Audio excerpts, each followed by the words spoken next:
Les prédicateurs le savent bien. Si on veut que les gens nous écoutent, il faut aller les chercher où ils sont et parler des questions qui les intéressent, pas de nos marottes personnelles. Dieu le sait bien, lui aussi, et il sait nous parler de ce qui nous intéresse, nous-mêmes. Mais ce n'est pas de sa part, en tout cas purement stratégique, comme on prend un poisson à l'aide d'un appât. Dieu ne nous manipule jamais.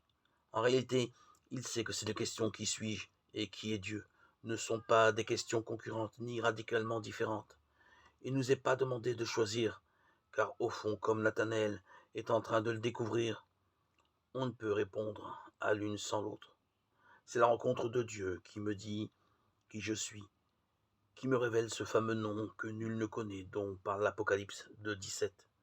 Mais dans le même temps, si je ne me connais pas, si je m'ignore, si je me néglige, où pourrais-je rencontrer Dieu?